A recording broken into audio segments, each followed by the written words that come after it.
नमस्कार, हमारा उत्तर प्रदेश देख रहे हैं आप। मैं हूं आपके साथ भावना त्रिपाठी। ब्यूरो हेड सपना चारण ने यूएस वॉशिंगटन डीसी में चैनल हेड बृजमोहन सिंह रघुवंशी से बातचीत की। बता दें कि चैनल हेड बृजमोहन सिंह रघुवंशी से पीएम मोदी के दौरे को लेकर मोदी और ट्रंप के बीच बातचीत को लेकर क्या कुछ कहा है, आइए आपको सुनाते हैं। यूएस में हम मौजूद हैं, वॉशिंगटन डीसी में इस समय हम खड़े हैं और आप पीछे देख सकते हैं व्हाइट हाउस है। व्हाइट हाउस के ठीक सामने इस समय हम खड़े हैं और हम बात करेंगे बृजमोहन सिंह जी जो हमारे चैनल हेड हैं उनसे। 2 दिन का प्रधानमंत्री नरेंद्र मोदी जी का यहाँ पर दौरा था। उन्होंने मुलाकात की यूएस के प्रेसिडेंट डोनाल्ड ट्रंप से और आप भी उस समय व्हाइट हाउस में मौजूद रहे। क्या कहना चाहेंगे आप? धन्यवाद सपना जी। देखिए, लगातार हम लोग 2 देशों से हम लोग यात्राएं कर रहे हैं। हमारे वीडियो जर्नलिस्ट शौर्य विक्रम जी, आप स्वयं, हम 3 लोग जो है लगातार, और ख़ासतौर से हमारे साथी फ्रांस में ही रुक गए क्योंकि उनको वहाँ पे विजय जी को रहना था। तो लगभग 4 लोग हम लोग हिंदुस्तान से निकले थे 5 दिन पहले। 2 देशों की यात्राएं रहीं, लेकिन तब भी सबसे ज़्यादा जो नज़र है ना वो इस व्हाइट हाउस पे है। क्यों? क्योंकि यहाँ पे विश्व के सबसे ज्यादा शक्तिशाली देशों में से एक यूएस के प्रेसिडेंट डोनाल्ड ट्रंप साहब रहते हैं और हम लोग ठीक उस उनके घर के समक्ष हम लोग ये बातचीत कर रहे हैं। यहाँ पे मेमोरियल भी है, ये भी मैं चाहूंगा अपने वीडियो जर्नलिस्ट से शौर्य विक्रम जी प्लीज दिखाइए हमारे दर्शकों को, क्योंकि हम लोग बातचीत के दौरान थोड़ा सा वो ये भी महसूस कर सकें और देख सकें कि किस प्रकार से ये यूएस के जो इमारतें हैं जिसकी हम लोग सामने टीवी पे देखते हैं, आज उनको हम लोग वापस उनको हम दिखा सकें पूरा अच्छे तरीके से। देखिए, आपने बात की 2 दिवसीय दौरे और कल व्हाइट हाउस में जो मेरे जाने की, देखिए सौभाग्य की बात है निश्चित रूप से कि भारत के को जो प्रतिनिधित्व मिल रहा है वो निश्चित रूप से 2014 के बाद से जो सम्मान मिला है, मैं बिना किसी संकोच, बिना किसी लाग लपेट के मैं बोलना चाहूंगी, ये आदरणीय प्रधानमंत्री जी का ये एक व्यक्तित्व है, ये उनकी सोच है, ये उनकी लीडरशिप है, ये उनका एक विजन है जिसके चलते आज हम व्हाइट हाउस के समक्ष हम बातचीत कर रहे हैं। और यहाँ के जो राष्ट्रपति हैं डोनाल्ड ट्रंप, उन्होंने जो सम्मान हमारे आदरणीय प्रधानमंत्री श्री नरेंद्र मोदी जी को दिया वो अपने आप में बेहतरीन है। बहुत सारे उन्होंने मुलाकात की यहाँ के सबसे इंपॉर्टेंट जो डिग्नेटरीज हैं उन सब से। लेकिन मैं कल का आपको जरूर मैं किस्सा बताना चाहूंगा। मैं जब व्हाइट हाउस में पहुंचा हूं और कुछ चुनिंदा जो पत्रकार मौजूद थे खासतौर से इस ऐतिहासिक मीटिंग के लिए, क्योंकि आदरणीय प्रधानमंत्री श्री नरेंद्र मोदी जी के तीसरे कार्यकाल का ये पहला उनकी बैठक थी डोनाल्ड ट्रंप साहब के साथ। और डोनाल्ड ट्रंप साहब के राष्ट्रपति बनने के बाद ये उनकी पहली मुलाकात थी प्रधानमंत्री श्री नरेंद्र मोदी जी के साथ। तमाम दिग्गज लोग मौजूद थे इस समय जो भारत से आए थे, जिसमें मैं कुछ लोगों के नाम लेना चाहूंगा। हमारे विदेश मंत्री श्री एस जयशंकर, हमारे विदेश सचिव मिश्री जी, हमारे यहाँ पे एम्बेसडर विनय कोत्रा जो पूर्व हमारे विदेश सचिव रह चुके हैं, अजीत डोभाल साहब, और तमाम और दिग्गज जो प्राइम मिनिस्टर ऑफिस के जो लोग थे वो मौजूद थे। लेकिन आपको पता है कल आदरणीय प्रधानमंत्री जी के बारे में जो सबसे बड़ी बात डोनाल्ड ट्रंप जी ने कही वो ये कही कि ये जल्दी बात नहीं मानते और ये अपनी सारी बात मनवा लेते हैं। ये बड़ी बात है। विश्व का सबसे शक्तिशाली देश जिसे कहा जाता है, उनके राष्ट्रपति ने हमारे प्रधानमंत्री जी के बारे में कहा। मुझे लगता है 140 करोड़ की जनसंख्या वाले हमारे देश को ये फख्र की बात है, ये उनके सम्मान की बात है जो उन्होंने बात कही। और निश्चित रूप से हम एक पत्रकार नहीं, हम भी एक भारतीय हैं, तो एक भारतीय होने के नाते हमें ये बोलना चाहिए जो सच है। हम लोगों को सच दिखाना जरूर चाहते हैं, लेकिन उनको ये भी बताना चाहते हैं कि हमारे प्रधानमंत्री का क्या जलवा है जो हमें दिखा यहाँ पे। वो जलवा, ये जो शब्द मैं इस्तेमाल करना चाह रहा हूं ये इसलिए कर रहा हूं कि हमने महसूस किया व्हाइट हाउस में भारतीय पत्रकारों को जो सम्मान कल मिला है, वो सम्मान मैं आपसे कह सकता हूं कि यहां तक कि अमेरिकी पत्रकारों को नहीं मिला। ये मोदी जी की अपने आप में उनकी व्यक्तित्व की सबसे बड़ी मैं बात करूं तो वो उनकी विशेषता है। और तमाम मुद्दों पे कई सारे मुद्दे जिस पर डिस्कशन हुआ, लेकिन मैं इतना बोलना चाहूंगा कि आने वाला समय भारत के लिए बहुत बेहतरीन होने वाला है। और डंका प्रधानमंत्री श्री नरेंद्र मोदी जी का सिर्फ अमेरिका में नहीं पूरे विश्व में वो बच चुका है। और मुझे लगता है कि वो यहां से आए तो सिर्फ 2 दिन के लिए थे, लेकिन उन्हें पूरा जो उन्होंने आने वाले समय पर जो उन्होंने विजन तैयार किया है वो कई दशकों के लिए उन्होंने तैयार कर दिया है। सपना, मेरा एक सवाल और आपसे है, जैसे कि 2 दिन का दौरा था प्रधानमंत्री जी का और अगर कहा जाए तो जब से डोनाल्ड ट्रंप का ये सेकंड टर्न्योर है, वो पहली बार प्रधानमंत्री जी उनसे मिलने आए थे और यूएस के प्रेसिडेंट डोनाल्ड ट्रंप ने उनको बुलाया था, इनवाइट दिया था स्पेशल, उसके बाद वो यहाँ पर आए थे। तो जो रिलेशंस हैं यूएस के और इंडिया के, उसके बारे में अगर आप कुछ कहना चाहें।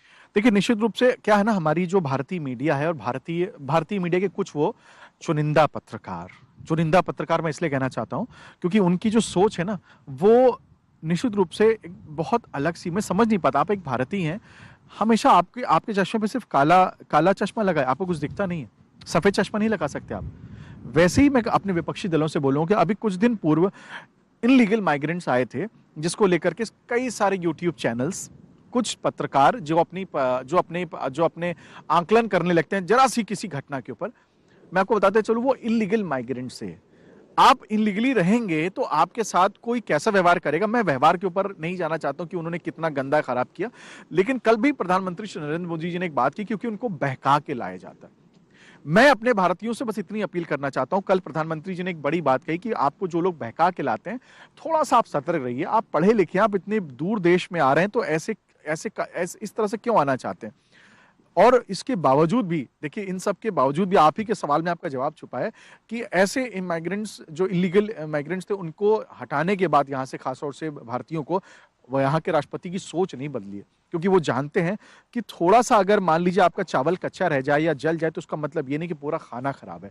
और आज इस पूरे हमारे जो देश के जो सबसे बड़े, जो हम आपसे कह सकते हैं, जो प्रतिनिधित्व जिनका जो कर रहे हैं, वो हैं श्री नरेंद्र मोदी जी, हमारे आदरणीय प्रधानमंत्री। वो इस दो देशों के रिश्तों को इतना मजबूत बनाएंगे जैसे पहले भी उन्होंने बनाया है। आप देखिएगा, भारत और अमेरिका साथ मिलकर के पूरे विश्व में एक अपना डंका बजेगा, और उसमें निश्चित रूप से पहले भी कई सारे देश थे, जैसे रशिया है, चाइना भी आने वाले समय पे आप देखिएगा कि भारत के साथ उसके रिश्ते मुझे लगता है और बेहतर होंगे, क्योंकि अमेरिका जो है उसकी सोच यही है कि वो भारत को सिर्फ इसलिए लेके चलना चाहते हैं, उसको पता है भारत अपने आप में इस विश्व की सबसे बड़ी शक्तियों में से एक हो चुका है। तो जो हमारे साथ जिनके भी खराब रिश्ते हैं, मुझे लगता है आने वाले समय सब बहुत बेहतर होंगे।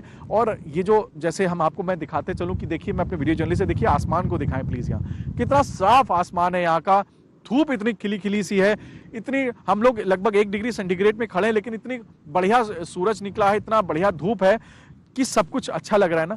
वैसे ही आने वाले समय पे भारत और अमेरिका के रिश्तों से पूरे विश्व में जो एक मैसेज जाएगा वो बहुत बढ़िया जाएगा। और मुझे लगता है कि हम पत्रकारों को भी, जो, क्योंकि हम पहले भारतीय हैं उसके बाद पत्रकार हैं, सच को जरूर दिखाना चाहिए, उसमें अपनी मिलावट सोच की नहीं डालनी चाहिए। जैसा कि अभी आपने जिक्र किया, 2014 से जब से नरेंद्र मोदी जी प्रधानमंत्री बने हैं हमारे देश के, तब से उन्होंने बहुत सारे काम किए हैं, खास तौर पर विदेशी नीतियों पर, और हमारे विश्व स्तरीय रिश्तों को लेकर उन्होंने बहुत काम किया है। जैसे कि रशिया और यूक्रेन की अगर हम बात करें, कई पत्रकारों ने भी उनसे ये सवाल पूछा, रशिया और यूक्रेन के युद्ध को लेकर प्रधानमंत्री जी वहाँ गए थे, उन्होंने अपनी बात मजबूती से रखी थी।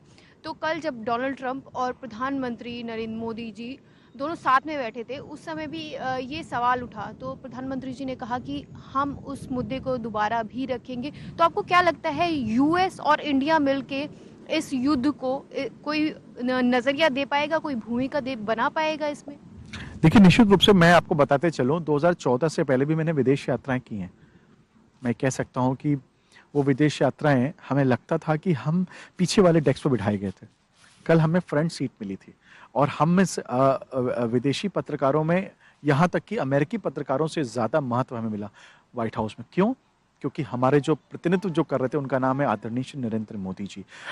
निश्चित रूप से कोई भी देश अगर वो तरक्की करना चाहता है तो उसमें कहीं ना कहीं कोई युद्ध नहीं चाहता, क्योंकि युद्ध के साथ देश में प्रगति नहीं हो सकती। फिर वो चाहे, क्योंकि रशिया हमारे से बहुत ज्यादा दूर नहीं है, और वो हमारे देश के साथ शुरू से ही उसके बहुत अच्छे रिश्ते हैं। यूक्रेन की अगर हम बात करें तो अमेरिका उसको सपोर्ट करता है। तो आने वाले समय पर निश्चित रूप से ये दो देश, और हमेशा जैसे घर में ना, जैसे बड़े जो होते हैं ना, वो तय करते हैं घर के झगड़ों को, खासतौर से गांव के झगड़ों को, जैसे मुखिया जी होते हैं, उसी तरीके से आज विश्व के मुखिया जी के रूप में हमारे प्रधानमंत्री श्री नरेंद्र मोदी जी को देखा जा रहा है, माना जा रहा है। मैं आपको बताते चलूंगा, आने वाले समय पे विश्व गुरु जो इनको बोला जाता है, वो निश्चित रूप से ये सिर्फ कहलाएंगे नहीं, वो बन के दिखाएंगे, और उसका 60 से 70% हिस्सा हो चुके हैं वो। इसलिए जितने भी बड़े युद्ध हैं, और अगर भारत अगर किसी भी बड़े मामले से दूर रहा तो निश्चित रूप से विश्व का विकास नहीं हो सकता। और अगर प्रधानमंत्री श्री नरेंद्र मोदी जी, हमारे आदरणीय प्रधानमंत्री जी, अगर उसमें शामिल रहेंगे तो विश्व जो होगा वो निश्चित रूप से सुखमय की ओर जाएगा। और मुझे लगता है भारत की भूमिका सबसे अहम होगी। तो इस लिहाज से मुझे लगता है आने वाले समय पे पूरा विश्व में शांति जरूर होगी, अगर हमारे आदरणीय प्रधानमंत्री जी को मुख्य भूमिका में अगर कहीं भी रखा जाए, क्योंकि उनकी सोच पॉजिटिव है। वो हर देश को तरक्की शुदा होना वो खुद देखना चाहते हैं। और भारत को तो खास तौर से वो उस दिशा में लेके जाने की मैं कह सकता हूँ सूरज की समान जैसे रोशनी यहाँ चमक रही है ना, वैसे हमारा देश चमक रहा है और चमकेगा। थैंक यू हमारे साथ बातचीत करने के लिए। प्रधानमंत्री, आपकी बात में एक बात ऐड करना चाहूंगी, अपने व्यूअर्स को बताना चाहूंगी, प्रधानमंत्री जी ने भी एक बहुत बड़ी बात की कल कि जो हमारा जो देश है लोग उसको न्यूट्रल समझते हैं, जबकि वो न्यूट्रल नहीं है, वो शांति चाहता है। इसी को लेकर, इसी शांति वाले प्रतीक को लेकर हमारा देश विश्व स्तर पे अपनी एक बहुत ही अहम भूमिका बना। वॉशिंगटन डीसी में चैनल हेड बृजमोहन सिंह रघुवंशी ने यूएस के विश्वविद्यालय में स्टूडेंट पाउला मॉर्गन से बातचीत की। शिक्षा को लेकर उन्होंने क्या कुछ कहा है, आइए आपको सुनाते हैं। तो हम लोग इस समय वॉशिंगटन डीसी के एक यूनिवर्सिटी में हैं and because I just want to talk to you in English because the guests who are sitting over here, they understand English, so I would like to introduce them first of all, and then we will discuss about the educational system as well as some few things about few views about them, basically about America. Please, may I know your name and you please introduce yourself first. Hello, my name is Paula Morgan. I study at the George Washington University here at Washington DC. I'm doing a graphic design major. And yeah, it's a beautiful school. Are you a citizen of America? No, I am from Panama. I'm an international student. Okay. So what do you think about the educational system of America? And you're studying in one of the best universities, I think, in the world, I suppose. So what do you think, what do you want to say about basically about this university? I think it's a great university. It's very diverse. It has a lot of majors, a lot of options to study. And I feel like that's something that really shaped my choice into choosing this university. I also think that the professors are very nice, very diligent in the class, and they're always out to help their students. And I felt a lot of support in the class, and people are very nice. Okay, you know, when the people come to America, I suppose actually, they really want to have their, it's basically, it's just a dream for them to study in this university. So I just want to say, how you've been over here, what best things you like about this university? Well, I think out of the best things I feel in this university might be how I'm able to meet a lot of people, international people from all over the country. I feel like that's a really great opportunity for networking, especially in Washington, D.C. And the university is very helpful with helping the students with internships and such things. You know, the President, Mr. Donald Trump, has been just resumed his, after it's his second time he has resumed his position actually. And so what do you think about the President of America? Well, as an international student, I feel like it's a very controversial topic, but I feel like it's very hard for people that are here, like for the immigrants, and it's very it's very like controversial. So yeah, I don't know a lot about it.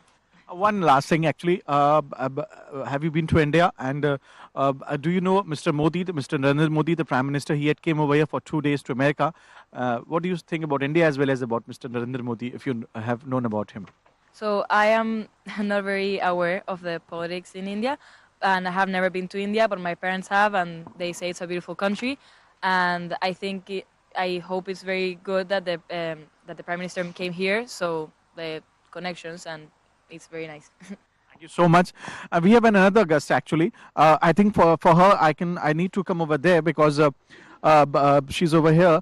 So and one thing really I want to tell my viewers, these are the students, but you can find there are beautiful people also in the students. You normally, India is said to be a country of beauties, but these are the students who are so good looking, and you can just see the dress up of. That is why there are people who are living in America. They all are so good looking and smart. So please, could you just introduce yourself? So my name is Luciana, and I study at the University of Virginia, and I'm studying Foreign Affairs and Commerce. You belong from which country? I'm from Colombia, but I used to live in Panama. Yeah. So what do you think about this university? You've been studying over here. I don't study here in DC. My college is like 2 hours away in train. But I totally love it. It's great for networking. I've met so many amazing people. And yeah, the education is great. The teachers are like great in their fields of work. Yeah. And your university, any good thing you would like to tell about your university in which you are studying actually? The University of Virginia, I feel like everybody there is like so driven for like what they want to study and what they want to do in life. I feel like it's great to be surrounded by people that are like they have such passion for what they want to do and are also very hardworking. And what's the motive to what to do in the future, actually? What do I want to do in the future? I want to work in diplomacy, hopefully, or something related to that. Someday we will see you as an ambassador to India from your country. Yeah, maybe. Yeah. One last question, actually. Our Prime Minister visited over here in America, Mr. Modi. What do you think about India as well as Mr. Modi, the Prime Minister of India? I honestly don't have that much knowledge. I know more of like US or Latin American politics, but I've heard good things about him. Not really sure. You guys would know more. Thank you so much for talking to us. And so you can just see these are the students over here in America, and they are said so well. And I think all the viewers of this of our channel should definitely listen so naturally, so honestly they speak. This is about America. This is about US. With video journalist, this is Brijmohan Singh. Prayagraj में कुंभ की आस्था और जलवायु परिवर्तन सम्मेलन का आयोजन किया गया। बता दें कि इसका उद्घाटन मुख्यमंत्री योगी आदित्यनाथ ने किया। मुझे यहाँ आने में कुछ देर हुई। कारण था कि मैंने कहा मैं एक बार जब प्रयागराज में आया हूं तो आने वाले श्रद्धालुओं की व्यवस्था को लेकर के जब भी मैं आता हूं तो एक बार थोड़ा व्यवस्था से नजर दौड़ाता हूं। जब हम आज के परिप्रेक्ष्य में जलवायु परिवर्तन की बात करते हैं और एक दूसरे पर दोषारोपण करते हैं तो वही स्थिति महाकुंभ के अवसर पर भी हम सबको देखने को मिल रहा है। मैं ऊपर से सर्वे कर रहा था, देख रहा था अलग अलग जगह पर पार्किंग की जगह खाली है, लेकिन हर व्यक्ति सड़क पे अपनी गाड़ी पार्क करके और संगम में स्नान करने के लिए चला रहा है। अगर वही व्यक्ति पार्किंग के स्थान पर अपनी गाड़ी खड़ी करे, हो सकता है उसको 100 मीटर पैदल चलना, 100 मीटर और पैदल चलना पड़ सकता है, लेकिन कहीं सड़क पे जाम नहीं होगा और आसानी से वह संगम में स्नान भी करेगा और फिर आसानी से यहां से निकल करके अपने गंतव्य तक भी पहुंच सकता है। और यही हमारे दैनिक जीवन की भी विसंगति हो गई है। हर व्यक्ति केवल दोषारोपण तो कर रहा है, लेकिन इस जलवायु परिवर्तन से बचने के लिए किए जाने वाले प्रयास में हम सब कहां भागीदार हैं, इसके बारे में चिंतन में सहभागी बनना और फिर उसको अपने व्यवहारिक जीवन में उतारने में कितना भागीदार बन पा रहा है, ये सचमुच महाकुंभ के संदेश का हिस्सा बनना चाहिए। हम सब आए हैं यहाँ पे त्रिवेणी के संगम में स्नान करने के लिए। आप याद करिए, आज से 10 साल पहले क्या गंगा और क्या यमुना नदी किसी प्रकार की अविरल और निर्मल रह गई थी?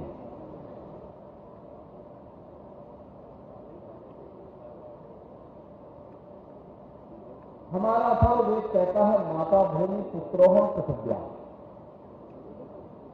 यह धरती हमारी माता है, हम सब इसके पुत्र हैं।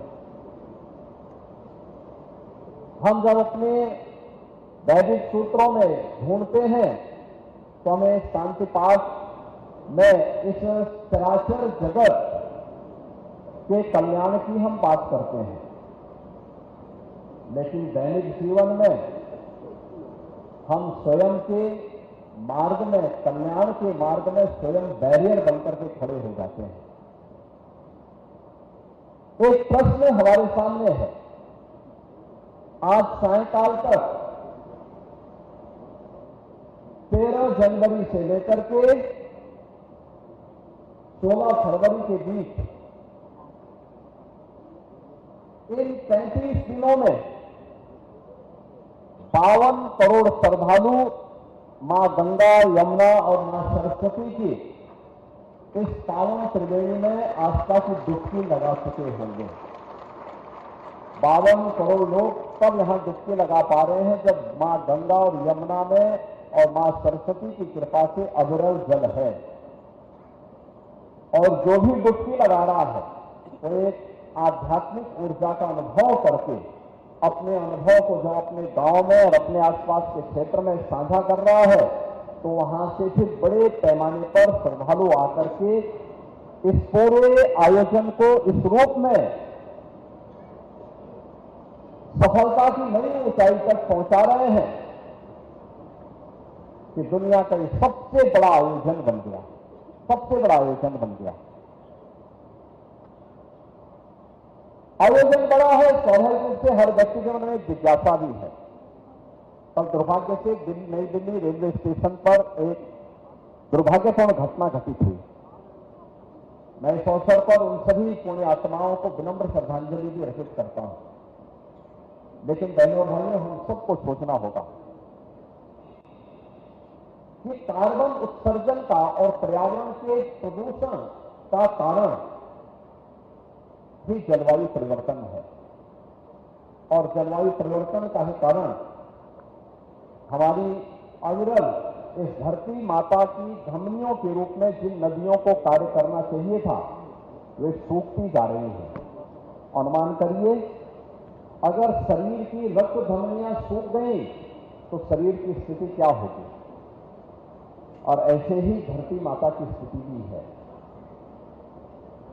अगर धरती माता की धमनियां सूख गई या प्रदूषित हो गई, जिन धमनियों से रक्त का प्रवाह होना चाहिए, अगर वहां पे रक्त का प्रवाह होने की बजाय वहां पे पॉल्यूशन आ जाएगा, गंदगी आ जाएगी, तो शरीर की जो स्थिति होनी है वही स्थिति धरती माता की भी हो रही है, जो हम अपने स्वार्थ के लिए नदियों को के जीवन के साथ खिलवाड़ कर रहे हैं, धरती माता के साथ खिलवाड़ कर रहे हैं। और इन्हीं बातों को ध्यान में रख करके सिंगल यूज प्लास्टिक को पूरी तरह बैन किया गया। देश के अंदर प्रधानमंत्री मोदी जी ने घरों में ईंधन के रूप में जंगलों को काटने, कोयले का उपयोग करके जो कार्बन उत्सर्जन हो रहा था, उसकी जगह ग्रीन ईंधन के रूप में एलपीजी के 10 करोड़ से अधिक कनेक्शन फ्री में उपलब्ध करवाए, जिससे लोग इसका उपयोग कर सकें। फिलहाल के लिए बस इतना ही। जल्द हाजिर होंगे नई अपडेट्स के साथ। नमस्कार।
नमस्कार दोस्तों, एक बार एक सज्जन ट्रेन में अपने 25 वर्ष के बेटे के साथ सफर कर रहे थे।